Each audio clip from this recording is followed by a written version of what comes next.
क्या होगा जब एक कपल जो कि गया तो था जंगल में हाइकिंग करने, वे गलती से अनंत टाइम लूप में फंस जाते हैं। वे चाहे कितनी भी कोशिश कर ले, कितना ही भाग ले, वे हमेशा एक ही जगह पर पहुंच जाते। अब वे वहां फंसे कैसे और क्या वे कभी वहां से निकल भी पाएंगे? चलिए जानते हैं आज की नई टाइम लूप मूवी में। कहानी की शुरुआत जेन और डैन नाम के कपल से होती है, जो कि अभी सुबह सुबह जॉगिंग करते हुए अपने होटल से बहुत दूर निकल आए थे। डैन पीछे भागते हुए लगातार जेन से माफी मांगे जा रहा था कि कल रात जो कुछ भी हुआ वो सब उससे नशे में हो गया और जेन उन सब को भूल उसे माफ कर दे। जबकि जेन तो बिना उसकी एक भी सुने अब तक एक जंगल में घुस आई थी और वे एक बड़ी झील को देखते हैं जिसके की चारों ओर चलने के लिए ट्रेल बनी हुई थी। अब जेन आखिरकार थककर डैन को गुस्से में कहती है कि कैसे कल रात जब जेन की प्रमोशन की पार्टी चल रही थी तो डैन ने शराब पीकर नाटक किया और उसकी पार्टी खराब कर दी और अब तो वो जेन से डिवोर्स लेने तक का सोच रही है, क्योंकि उनकी शादी के इतने सालों बाद तक भी वे एक दूसरे को समझ नहीं पा रहे। जेन ने ये कहकर फिर से दौड़ना शुरू कर दिया था। वहीं डैन तो अब धीमे चलते हुए उसके पीछे ही जाने लगता है, क्योंकि वो अपनी शादी को बचाना चाहता था। वहीं आगे जेन जब भागते हुए जा ही रही थी कि उसे नदी किनारे एक हुडी पहने हुए आदमी नजर आता है, जो कि काफी अजीब तरह से खड़ा हुआ था। हालांकि जेन उस पर ज्यादा ध्यान नहीं देती और अपनी जॉगिंग जारी रखती है। और अब अचानक से भागते हुए जेन और पीछे डैन के सिर में तेजी से दर्द होना शुरू हो गया था, जिसका कारण किसी को भी नहीं पता कि अचानक से ये क्यों हुआ।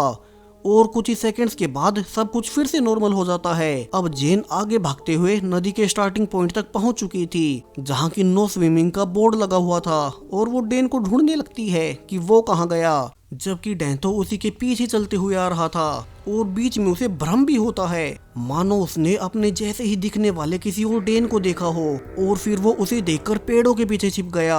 मगर फिर उसे लगा कि ये कैसे हो सकता है और वो आगे चला जाता है। थोड़ा आगे चलने पर उसे साइड में खरा पानी का बैरल भी दिखता है, जिसमें व्हाइट हेडफोन्स पड़े हुए थे। ये सेम वैसे ही हेडफोन्स थे जैसे जेन ने लगा रखे हैं। अब डैन उसे देख ही रहा था कि तभी जेन पीछे से भागते हुए आकर उसे कहने लगती है कि इस जगह में कुछ तो वियर्ड है और वो उसे अपने साथ चलने को कहती है। दरअसल वे दोनों जिस रास्ते से इस नदी तक आए थे अब वो रास्ता तो कहीं था ही नहीं, और अब चूंकि उसकी जॉगिंग भी पूरी हो चुकी है तो उसे वापस होटल में जाना है। जेन फिर से इस बार दूसरे रास्ते पर भागने लगती है ताकि इस जंगल से निकल सके, जबकि पीछे डैन के सिर में अभी भी तेज दर्द हो रहा था। उसे बहुत कुछ अजीब लग रहा था और वो जेन को धीमा चलने को कहता है। लेकिन अब फिर से एक और चक्कर लगाने के बाद वे उसी स्टार्टिंग पॉइंट पर पहुंच जाते हैं, जहां की वहीं नो स्विमिंग का बोर्ड लगा हुआ था। दोनों हैरान थे कि वे इस बार ना तो कहीं मुड़े और न ही गोल घूमे, तो फिर से यहीं कैसे आ गए। वहीं जिस रास्ते से वे शुरू में नदी तक आए थे, डैन देखता है कि वहां तो अब बड़े बड़े पेड़ उगे हुए हैं, मगर ये सब इतनी जल्दी कैसे उग गए।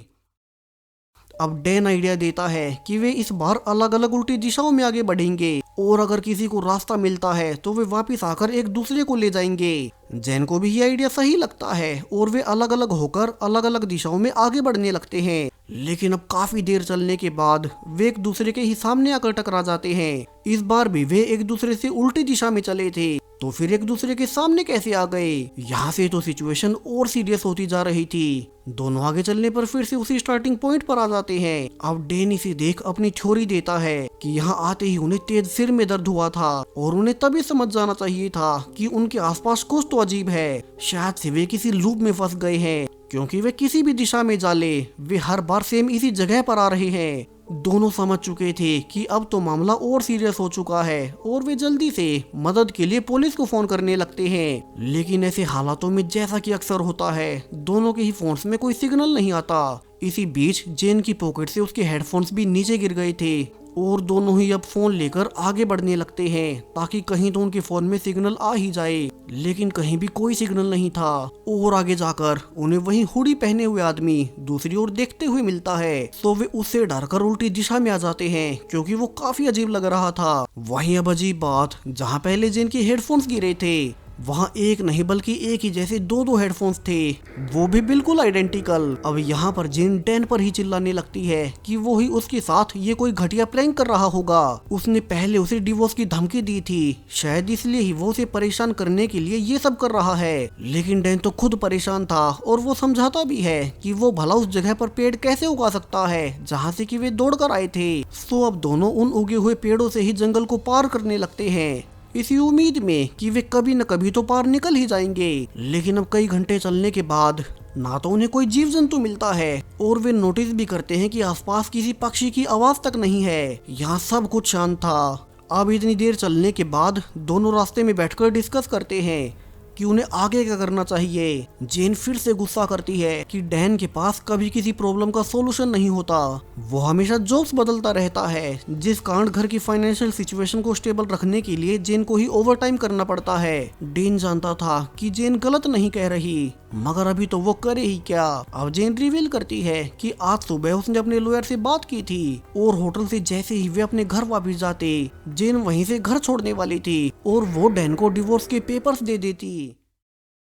अब डैन ये सुनकर और परेशान होता है कि जेन का फैसला तो अब कैसे भी नहीं बदला जा सकता और दोनों अब जंगल से होते हुए फिर से आगे जाने लगते हैं। लेकिन दोनों इस बार भी फिर से इतने घंटों तक चलने के बाद वो भी बिल्कुल सीधा फिर से वे उसी नदी पर निकल आए थे। यहाँ से तो अब जेन भी चिल्लाने लगती है कि वे जितना ही चल ले, किसी भी दिशा में चल ले, वे हर बार इसी नदी तक आ पहुँचते हैं। यहाँ अब तो दोनों ही फ्रस्ट्रेट हो चुके थे क्योंकि अब तक भूख और प्यास के चलते उनकी हालत खराब होने लगी है। वहीं अजीब बात कि उनके अनुसार उन्हें यहीं घूमते हुए 10 से ज्यादा घंटे बीत चुके हैं, मगर यहाँ का सूर्य वहीं का वहीं टिका हुआ था, यानी कि इस मिस्टीरियस जगह पर वक्त भी रुका हुआ है। दोनों बदहवासी में वहीं लेट जाते हैं जब तक कि उन्हें कोई आइडिया ना आ जाए कि उन्हें आगे क्या करना है। कि तभी उन्हें थोड़ी दूर से किसी की आवाज आती है जिसमें कि एक औरत किसी को तेज चलने को कह रही थी। अब उन्हें कम से कम कोई और तो यहाँ मिलेगा, ये सोचकर दोनों से दिशा में जाने लगते हैं कि फिर से उन्हें रास्ते में वही हुडी वाला आदमी दिखाई देता है।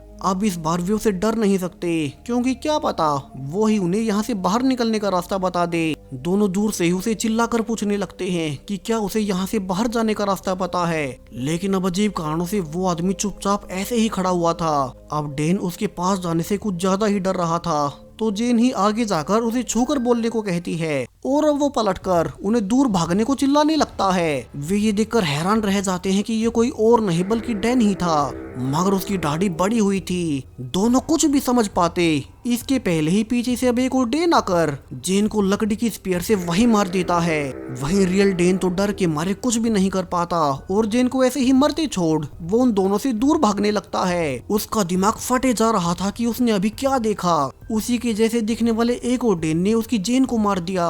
वहीं उसके सामने भी उसी का एक और वर्जन था। डेन अब रोने के अलावा और कुछ नहीं कर सकता कि तभी उसे जंगल से जेन के दर्द में चिल्लाने की आवाज आती है। यहाँ डेन मुड़ा ही था कि सरप्राइजिंगली सामने से जेन उससे आकर टकरा जाती है, जो कि अजीबो गरीब कारणों से अब बिल्कुल ठीक थी। डेन हैरान था कि जेन कैसे बच गई, उसे तो कोई खरोच तक नहीं आई थी। अब वो उसे जल्दी से पूछता है कि वो बच कैसे गई, लेकिन जेन तो उसकी बातें समझ ही नहीं पा रही थी। उसे भला कौन क्यों ही मारेगा, और वो कहती है कि उन्हें जल्द से जल्द यहाँ से निकलने का सोचना चाहिए। अब डेन को पता था कि कुछ तो गलत है, मगर आज का दिन ही इतना अजीब था कि चूंकि अब उसके पास जेन आ ही गई तो वो इस बारे में ज्यादा नहीं सोचता। आगे जाकर जेन नीचे गिरे हुए हेडफोन्स उठाती है और कहती है कि मगर उसके हेडफोन्स तो उसकी जेब में हैं, तो ये नए उसी जैसे एक और हेडफोन्स नीचे कैसे गिरे। अब ये देखते ही डैन को याद आता है कि उसकी जेन के तो हेडफोन्स नीचे गिरे हुए थे और उसके बाद में उसे 2 हेडफोन्स मिले थे, यानी कि उसकी थ्योरी सही थी। वे एक टाइम लूप में फंस गए हैं और ये जेन उसके पहले वाली टाइम की है जब वे दोनों अलग अलग होकर बाहर निकलने का रास्ता ढूंढ रहे थे। मगर चूंकि इस बार डेन का पहले से वर्जन है तो ये जेन उसे अपना डेन समझ रही है, यानी कि जो डेन ने अपने ही 2 और वर्जन्स देखे थे जिन्होंने कि उसकी जेन को मार डाला, वे उसके भविष्य के वर्जन्स थे और वे दोनों इस टाइम लूप से कभी निकल ही नहीं पाए। यही उनकी उम्र बढ़ती रही। अब सब कुछ समझने के बाद डेन जेन को सच्चाई नहीं बताता और इमोशनल होते हुए कहता है कि वो इस बार उसे कुछ नहीं होने देगा और उसकी सुरक्षा करेगा। वहीं दोनों जंगल से ही पानी पीने लगते हैं, जो कि बेशक से कंटेमिनेटेड हो, मगर अभी तो वे प्यास से मर रहे थे। और तभी उन्हें किसी और के आने की आवाज आती है। दोनों जल्दी से एक पेड़ के पीछे छिपकर देखने लगते हैं कि उनके सामने रास्ते में उन्हीं के एक और वर्जन्स भागे जा रहे थे। और यहीं से डेन को भी याद आता है कि शुरू में उसे भी ऐसा ही लगा था, मानो उसका कोई और वर्जन उसे पेड़ के पीछे छुप कर देख रहा हो, यानी कि तब यही घटना घटी थी। बस तब डेन जेन के साथ था और यहाँ से डैन जेन को भी सारी सच्चाई अब बता ही देता है कि वे एक टाइम लूप में फंस गए हैं और कैसे उनके सारे ही वर्जन्स एक दूसरे को ही मार रहे हैं।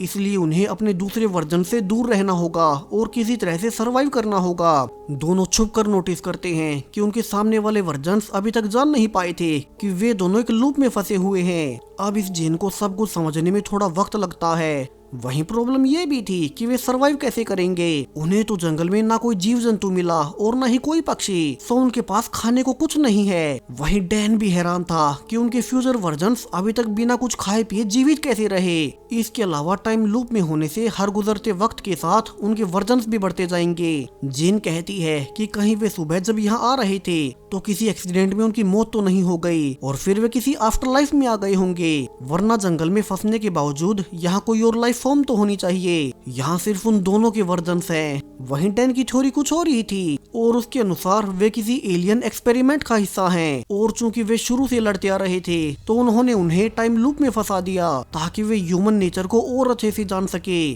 दोनों अपने अपनी थ्योरीज दे ही रहे थे कि अब तक उनका एक और वर्जन रास्ते से जाने लगता है। वे दोनों भी आपस में ही लड़ रहे थे जैसा कि शुरू में हुआ था, यानी कि ये वर्जन बिल्कुल शुरू वाला है। सो क्या हो अगर उन दोनों को ये लूप तोड़ने के लिए आपस में लड़ना ना हो, सिर्फ उनका बेस्ट वर्जन ही यहाँ से बाहर निकल सकता है। दोनों इस बारे में सोचने लगते हैं कि फिर से उनके सामने एक और वर्जन आता है और उन पर उनके फ्यूचर वर्जन ने अटैक कर दिया था। दोनों उन्हें देख दूर भागने लगते हैं। डैन फिर से हैरानी में सोचता है कि बिना खाए पिए उनकी हालत अब खराब हो रही है तो उसके फ्यूचर वर्जन अभी तक कैसे जिंदा थे।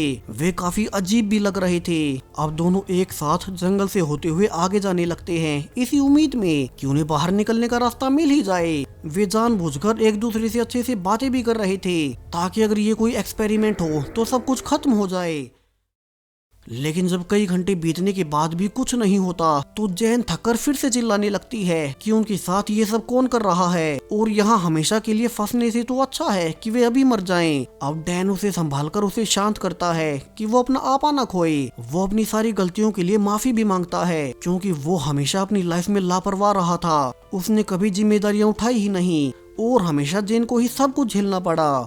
दोनों इस बार सब कुछ भुलाकर सच में गले लग रहे थे कि तभी जेन को थोड़ी ही दूर एक टेंट लगा हुआ नजर आता है जिस पर अजीब कारणों से उसी की जैसे बहुत से हेडफोन्स लटके हुए थे। और अब दोनों अंदर देखकर हैरान रह जाते हैं कि इसमें तो डैन के एक और वर्जन की बॉडी सड़ रही थी, मानो वो बहुत समय से यहाँ पड़ी हो। वहीं इससे भी अजीब बात की वो बॉडी सिर्फ आधी ही बची थी, कोई उसे धीरे धीरे खाए जा रहा था। अब दोनों इस शौक से बाहर आ पाते इसके पहले ही पीछे से एक और डैन का वर्जन आकर इस डैन को भी जान से मार देता है। वहीं जैन चिल्लाते हुए दूर भागने लगती है। उसे सब कुछ समझ आ गया था कि उनके फ्यूचर वर्जन्स अभी तक जिंदा कैसे रहे। जेन बिना रुके आगे भागती जा रही थी जहाँ रास्ते में उसे उसके बहुत से और भी वर्जन्स की आवाजें भी आती है, लेकिन वो नहीं रुकती। वे सब आपस में लड़ रहे थे और अब उस पर भी कोई अटैक ना कर दे, इसलिए जेन उस नदी में उतरकर तैरकर आगे जाने लगती है और बीच में आकर अब वो एक चट्टान पर आकर गिर पड़ी थी। लेकिन सरप्राइजिंगली यहाँ भी उसका कुछ सामान पहले से पड़ा था, यानी कि यहाँ भी उसके पहले और भी वर्जन तैरकर आ चुके थे और पीछे से जेन का एक और वर्जन आकर उसे भी मार देता है। वो उसे उठाकर अपने टेंट में ले जाती है और इस जेन की भी हेडफोन्स बाहर टांग देती है, जहाँ से कि सब रिवील होता है कि क्यों डैन और जेन के फ्यूचर वर्जन्स इस जंगल में बिना कुछ खाए पिए अभी तक जिंदा थे। वे असल में भूख और प्यास के चलते अपने ही पहले वाले वर्जन्स को मारकर खाने लगे। जेन और डैन का यही इकलौता कपल था जो कि अभी तक सरवाइव कर पाया, क्योंकि वे समझ चुके थे कि अगर उन्हें जीवित रहना है तो उन्हें अपने ही पास्ट वर्जन्स को मारकर खाना होगा। वहीं टाइम लूप में होने से उनके हमेशा कोई न कोई वर्जन्स आते ही रहेंगे और उनका खाना कभी खत्म नहीं होगा। डैन जितनी भी बार अपने दूसरे वर्जन्स को देख रहा था वे हर बार ज्यादा से ज्यादा वॉयलेंट होते चले गए। ये एक साइकिल था जिसमें कि वे हर बार थोड़े थोड़े बदल रहे थे। अब काफी छोटे बजट पर बनी ये फिल्म एक खराब मैरिज को भी मेटाफर में दिखाती है। कैसे दो लोग जो एक दूसरे के लिए बिल्कुल सही नहीं थे, वे सिर्फ अपने रिश्ते को बचाने के लिए एक दूसरे को जीवन भर ढोते रहे और आखिरकार जब उनकी आत्मा ही मर जाए, जब जीने को कुछ बचा ही ना हो, तब उन्हें एक दूसरे के अलावा कोई नजर नहीं आता। अब अगर आप इनकी जगह लूप में फंस जाते तो आप क्या करते? अपनी राय कमेंट्स में बताते जाएं और तब तक मिलेंगे किसी और वीडियो में। Thank you.